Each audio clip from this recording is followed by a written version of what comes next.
आने वाली पीढ़ियों के मार देंगे, काट देंगे। इतने साल नहीं काटा, अब कैसे काट देंगे? एक जो बच्चा या बच्ची बहुत छोटी उम्र से प्रैक्टिस करने लगता है, अपना खून पसीना बहाता है, तब जाके मेडल आता है एक देश के लिए। 15 रुपए का उनके लिए होगा। हिंदू राष्ट्र बनाने के बारे में कभी कुछ बनाने में कभी। आपने देखी होगी एक वीडियो कि मनोहर लाल खट्टर वहाँ बैठे थे, आपने अपना दुपट्टा उतार कर रख दिया, उसकी वजह जानना चाहेंगे पहले। वो मैम नहीं बताऊंगी, वो सब आपको पता ही है, फिर इतना लंबा मैं क्यों बताऊं। आज इनके समर्थन में आई हूँ तो इनका ही मुद्दा मैं उठाऊंगी कि इनके साथ न्याय होना चाहिए। देश की बेटियों को, मैं भी देश की बेटी हूँ, वो भी देश की बेटी हूँ, सबको न्याय मिलना चाहिए। सामने आया था कि जो आपका गांव है वहाँ से दूर दूर तक कॉलेजेस नहीं है, बेटियों के लिए उतनी सुविधाएं नहीं की गई हैं। हमारे गांव में तो जी बताने बैठूंगी तो बहुत सारी समस्याएं हैं। लेकिन तो मतलब बेटियों की बात आ जाती है ना मैम, क्योंकि जिस प्रकार से आपने दुपट्टा उतार कर रखा, हरियाणा में एक आन मान शान की बात मानी जाती है, और यहाँ भी आज 30 दिन पूरे हो गए हैं मैम इस धरने को। ये बहुत ही गलत है, अन्याय है, सरकार की तानाशाही है। आप अपनी, आपका ही तो, आपकी सरकार का तो नारा है बेटी बचाओ बेटी पढ़ाओ। जो बेटियां आपके लिए गोल्ड मेडल लेके आती है, आपके देश का तिरंगा फहराती हैं, क्योंकि आप दो ही तरह से अपना तिरंगा देश दूसरी कंट्री में फहरा सकते हो। एक तो युद्ध करके और वो जगह जीत के, और एक ओलंपिक में खेल के मेडल लेके आके। तो वो युद्ध वाली तो वो बहुत हो जाता है, किसी जगह पे कब्जा करना या उसको, उसमें बहुत जान माल का नुकसान, पैसे का ये होता है। इसमें खिलाड़ी की 100% खुद की मेहनत होती है और नाम रोशन होता है देश का। आपने तिरंगे का नाम रोशन बोला, लेकिन मैम जो ब्रिजभूषण शरण है जिसके खिलाफ आरोप लगे हैं, वो तो मेडल को 15 रुपए का बता रहे हैं। बोल रहे हैं कि मेडल क्यों वापस करना है, करोड़ों रुपए के जो ट्रेनिंग में लगे उसको वापस कीजिए, मेडल तो 15 रुपए में बिक जाएगा। उनकी सोच है मैम। मेडल जो 15 रुपए का बता रहे हैं वो उनकी सोच है। एक जो बच्चा या बच्ची बहुत छोटी उम्र से प्रैक्टिस करने लगता है, अपना खून पसीना बहाता है, तब जाके मेडल आता है एक देश के लिए। 15 रुपए का उनके लिए होगा।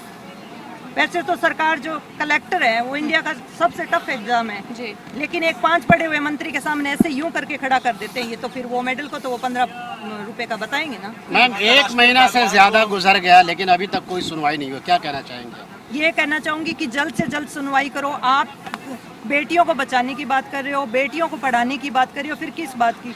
कभी आप कहते हो उलझाते हो हमें हिंदू राष्ट्र बनाने के बारे में, कभी कुछ बनाने में, कभी रुपयों के मामले में देश को लाइन में लगा रहे हो। तो न्याय दे दो हमें।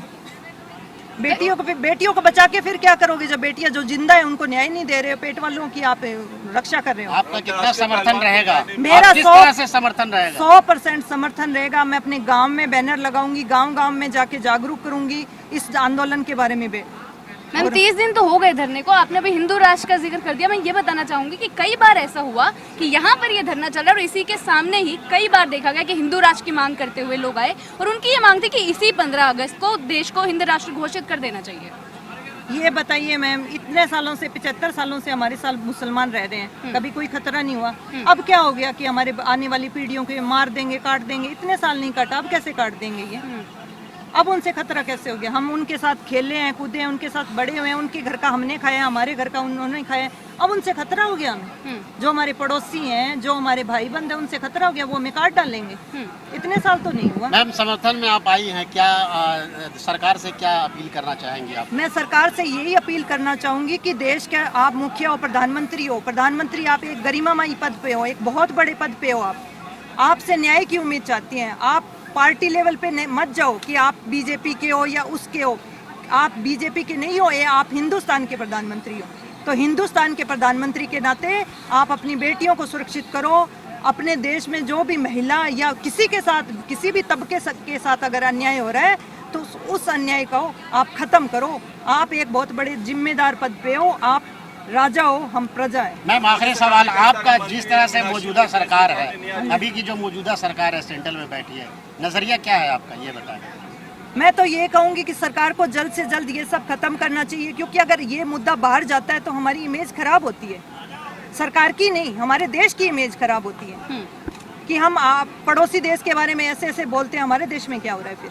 नैना जी, अब तो ब्रिजभूषण शरण ने बोलते हैं कि नार्को टेस्ट करवा लीजिए, और फिर ऐसे लोग सामने आ रहे हैं, शायद 2 भागों में बट गए लोग, क्योंकि सोशल मीडिया पे देखा जा रहा है जैसे ही उन्होंने बोला कि नार्को टेस्ट करवा लीजिए, बोल रहे कि लो सच्चाई है इसलिए सामने आ रहा है और बोल रहे हैं नार्को टेस्ट करवा लीजिए। वो उनकी सोच है मैम, जो जिसकी जैसी सोच होगी वो वैसी बात करेगा, लेकिन मैं पूरा समर्थन में हूँ। चलो जी, थैंक यू, धन्यवाद।